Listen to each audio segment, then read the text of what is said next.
안녕하십니까. 좀 전에 제가 영상을 하나 만들어 올렸다가 그 내용 중에 그 사실 확인이 안 된 부분이 하나 들어 있어서 그 삭제를 했습니다. 그 영상 보셨던 분이 좀 계셨는데 갑자기 사라져 갖고 조금 당황하셨을 것 같아요.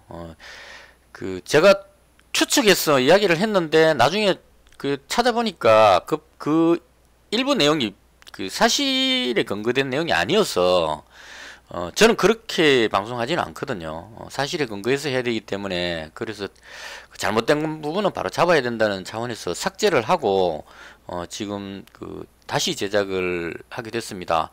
그 아까 그 부분에 그 부분만 빼고 똑같이 만들 거니까요. 그 앞에 보셨던 분들은 갑자기 영상이 왜 사라졌지 이렇게 좀 당황하셨을 것 같은데 죄송한다는 말씀을 드리고 이번에 제가 말씀드리고 싶은 내용은 처음 그 제가 안철수 대표께서 출마 선언하셨을 때 이번에는 꼭 끝까지 완주해달라 이렇게 영상을 만들었습니다. 완주하는 것만으로 해도 저는 충분히 만족한다는 차원을 말씀드렸는데 분위기가 그게 아닌 것 같아요. 왠지 모르게 이번에는 하늘이 돕는다 그럽니까? 안철수 대표에게 뭔가 기회가 자꾸 더 주어지는 그런 흐름으로 가는 것 같습니다. 그래서 이제 저도 좀 수정을 해봤습니다. 걔들을 끝까지 완주가 아니고 우리의 목표는 대선 승리입니다로 한번 바꿔봤습니다. 여기까지는 제 개인적인 그 생각을 말씀드리는 겁니다. 저는 캠프 관계자 쪽도 아니고 안철수 대표 그 뭐 이 측근 쪽하고 연결되는 게 전혀 없습니다. 그냥 순수하게 저 혼자서 뉴스라든가 뭐 이런 것들 보면서 제가 판단해서 그렇게 이제 안철수 대표님이 뭐 어저께 또 그 DMZ 북 콘서트인가요? 그 영상도 보면서 내용도 상당히 좋고 하더라고요. 그런 내용들 참고해서 이제 그냥 만드는 겁니다. 그리고 제가 왜 대선 승리가 가능하다고 생각하느냐면 일단 이렇게 한번 분석해 봤습니다. 지피지기면 백전백승이라는 이야기가 있죠. 손자병법에 나오는 이야기인데요. 그래서 일단 상대방을 한번 보자 이런 차원으로 적을 알자 해서 국민의힘 그 윤석열 후보에 대해서 한번 생각해 봤습니다. 자, 일단 윤석열 후보는 정치의 초년생입니다. 안철수 대표께서 초보 운전자라고 표현하셨는데요. 보시면 경선 과정에서 TV 토론하고 이런 내용들 보면 저도 처음에 윤석열 후보에 대해서 상당히 좋게 생각했습니다. 근데 계속 들으면서 느낀 게 상당히 불안정합니다. 아마도 그게 경험이 없어서 그렇지 않나는 생각이 드는데요. 지금 그 후보로 당선되고 나서 이재명 후보가 바로 이렇게 이야기하죠. 대한민국의 미래를 위해서 1대1로 만나서 대화를 하자 이렇게 제안을 합니다. 이건 그 상당히 고단수입니다. 이거 응하면 안 됩니다. 응하면 제가 이쪽 편이라서가 아니고 중간에서 봐도 그건 응하면 안 됩니다. 왜냐하면 이재명 후보는 그 경기지사까지 하고 정치 경험이 많아요. 근데 윤석열 후보는 그 검사 쪽 부분 빼고는 경험이 없죠. 그럼 대화하면은 미천이 드러나게 됩니다. 그래서 아마도 지금 대선할 때까지 윤석열 후보 쪽에서 할 수 있는 표현들은 문재인 정부에서 잘못된 부분들에 대한 비판 바로잡겠다 뭐 이쪽으로밖에 이야기할 게 없을 겁니다. 대한민국의 새로운 어떤 청사진 같은 예를 들어서 이재명 지사 같으면 전국민 기본소득 뭐 이런 쪽에 그 안철수 대표님 같은 경우는 아주 많습니다. 그 부분이 과학기술을 발전시키고부터 해서 디테일하게 정책을 오랫동안 많이 하셨기 때문에 출마를 지금 세 번째나 하시기 때문에 이런 정책을 다 가지고 있는데 윤석열 후보는 그게 없죠. 그래서 이 부분이 약점이라고 봅니다. 초벌하는 부분. 자, 이 약점 부분을 조금 커버하는 부분이 그 김종인 전 위원장하고 이준석 대표가 약간 커버할 수 있을 겁니다. 아마 이준석 대표는 그 무슨 그 뭐죠 그 보자기 같은 거 만들어 가지고 주머니 그 구슬 주머니 해가지고 그 있죠 왜 그 쫓기다가 이렇게 구슬 딱 위기 때 꺼내면 뭔가 비책이 있는 그 이렇게 진짜 그걸 주머니를 두툼하게 두 개를 주더라고요. 그래서 도대체 그 안에 뭐 들었는지 제가 봤을 때 뭐 줄 것도 없지 싶은데 뭐 디테일한 뭐 어떤 그 쉽게 말하면 약간 술수 같은 이런 거 그 정치 기법 이런 거를 줬겠죠. 제가 봤을 때는 김종인 위원장이나 이준석 씨는 그 내공이 깊은 어떤 정치인이라기보다는 술수에 능한 저는 정치 장사꾼이다 이렇게 표현합니다.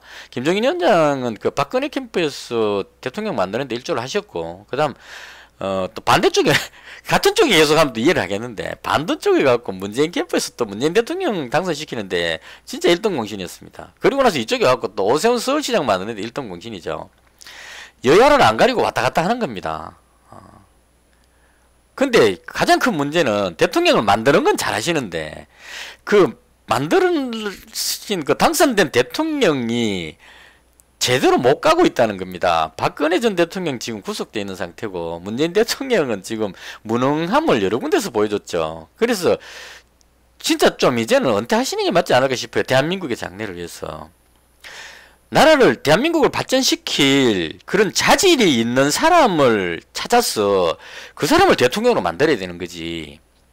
자질이나 뭐 경력이나 이런 거 전혀 없는데 이 사람 그 당선 가능성이 있겠다 싶은 사람을 포장을 해서 당선시켜버리면 점점점 어려워지게 되지 않을까 싶습니다. 그래서 이 부분은 물론 이제 이 그 구슬 주머니까지 주는 걸로 봐서 여러 가지 그 비책이라 하긴 그렇고 수수가 나오겠죠. 그래서 약간 돋보이기는 할 것 같은데 그것이 근본적으로 후보자 그 본인 요번에 그 홍준표 후보하고 이렇게 토론하는 거 쭉 보시면 어느 정도 미천이 드러난다는 게 보이죠. 손바닥에 왕자 막 그려갖고 나오고 좀 그게 이해가 된다는 게 제가 이해가 안 갑니다. 손바닥에 무슨 한 것도 아니고 그냥 사인펜으로 왕자 딱 써가지고 올리고 그런 이제 그 미천이 다 없기 때문에 그렇게 되지 않나 싶어요. 그럼 뭐 전두환 정권이 뭐 정치를 잘했다는 좀 이야기 이런 건 아닌 것 같거든요. 미천 드러난 것 같거든요. 이거 한번 모르긴 몰라도 이재명 후보하고 토론 붙으면 제가 봤을 때는 어려울 것 같습니다. 옆에서 훈수를 아무리 잘 두더라도. 그리고 제가 봤을 때 국민의힘의 가장 큰 문제는 뭐냐면 이번 경선에서 결과에서 나왔습니다. 국민 지지가 홍준표 후보가 11%나 압도적으로 많았습니다. 근데 당원 투표에서 윤석열 후보가 20%나 더 이겨버렸어요. 당원들이 작정하고 윤석열 후보를 밀어버린 겁니다. 띄워버린 거라는 얘기예요. 근데 그 띄워버린 부분이 국민들 여론을 분명히 알았을 건데도 불구하고 띄운 것이 제가 봤을 때 국민의힘 그 내부적인 구조 때문이라고 봐요. 여기에는 친이계도 있고 친박계도 있고 뭐 태극기 부대 뭐 해갖고 막 이렇게 강력한 세력들이 여러 군데가 존재를 합니다. 그 세력들 입장에서 봤을 때 홍준표 후보가 당선돼 버리면 자신들의 입지가 약해지거든요. 홍준표 후보는 그런 거 안 가진데 당파 이런 거를 안 좋아하시는 분입니다. 2030 세대가 홍준표 의원을 좋아하는 이유가 후보를 좋아하는 이유가 당파 뭐 기득권 이런 거를 원하지 않기 때문에 그래서 젊은 사람 취향에 맞아서 열렬히 지지를 하는 겁니다. 정말 대단한 지지였어요. 제가 영상 보면 홍대 거리를 걷는데 앞을 못 걸을 정도로 사진 한 장 찍으려고 젊은 사람들이 벌떼같이 모여드는 이런 영상들 보면서 홍준표 의원이 그게 매력이었거든요. 당파 같은 거 이런 거를 배제하는. 그러다 보니까 그 국민의힘에 있는 국회의원들이 하태경 의원부터 해갖고 대다수 사람들 윤석열 캠프 쪽으로 다 가도 붙어버린 겁니다. 그럼 그 당파의 조직의 힘으로 의해 가지고 그 당원 투표에서 압도적으로 밀어버린 겁니다. 이런 구조는 국민의힘 자체가 변화가 안 됐다 이 얘기입니다. 지금 시대에 뒤처지는 보통 틀딱 세대라고 표현하는데요. 이 틀딱 세대들이 장악하고 있는 국민의힘이 변화할 수 없다는 걸 보여줘 버린 겁니다. 그래서 여기에 분노를 느끼고 2030 세대들이 탈당을 막 하고 있는 거죠 지금. 근데 이 탈당하고 있는데 또 탈당하는 2030 세대 뒤통수에 대고 또 한 방 더 먹여버린 겁니다. 전 오늘 그거 보고 알았어요. 이준석 대표가 오늘 YTN 나와가지고 갑자기 뜬금없이 2030 세대가 탈당하고 있는데 거기에 윤석열 캠프에 있는 그 사람들이 그 모욕을 주고 있다 이렇게 이야기를 하는 거예요. 그래서 제가 아까 모욕 이 부분에서 그 표현을 한 가지를 나오지 않는 표현을 제가 추측해 갖고 말했는데 그게 나중에 뉴스 보니까 그게 없었어. 그래서 영상을 다시 만든 겁니다. 그 모욕을 줬다는 이 표현의 내용은 뭐였냐면 이 김재원 최고위원인가 그분이 뭐라고 말했냐면 2030 세대 탈당한다고 하는데 지금 현재 접수된 거는 40명 정도로 미미한 수준이다 이렇게 말해버린 거예요. 그러니까 이제 탈당하던 2030 세대들이 더 열받아 버린 겁니다. 그 숫자를 보니까 이준석 대표가 아까 나가고 방송 나와서 실제로 말해줬어요. 서울 쪽에서 600 몇 명이고 경기도 쪽이 1200 얼마인가 이렇게 됐었고 그 다음 전국적으로 얼마냐고 물으니까 이준석 대표께서 그건 말씀드릴 수 없습니다 이렇게 이야기를 했어요. 그 나중에 뒤에 뉴스 보니까 거의 한 3,000명 수준 된다는 이야기도 있고 2,500명에서 3,000명 엄청나게 많은 숫자가 나온 것 같아요. 그렇게 많은 숫자가 탈당하고 있는데 2030이 분노를 느끼고 있는데 그걸 가지고 40명 정도로 미미한 수준이다 이렇게 이야기해버리니까 물론 이제 그렇게 말한 사람은 나름대로 의도가 있겠죠. 2030을 세대가 이제 윤석열을 거부하니까 그 얼마 안 되니까 신경 쓰지 말자 이렇게 이제 그 바람을 잠재우기 위해서 했는 말일지 모르겠지만 정작 2030 세대는 상당한 그 모욕감을 느낀다는 겁니다. 자기들 말도 안 들어줬는데 안 들어줘서 나간다 그러는데 그거에 대해서도 뿌들어도 연찬을 파네. 저 몇 명 안 되니까 신경 쓰지 마 이래버리니까 더 화가 나지 않았나 이런 생각이 듭니다. 그래서 이런 부분들로 인해서 2030 세대에게 인정받지 못하는 그런 후보는 이번 대선에서 거의 어렵다 개인적으로 그렇게 생각합니다.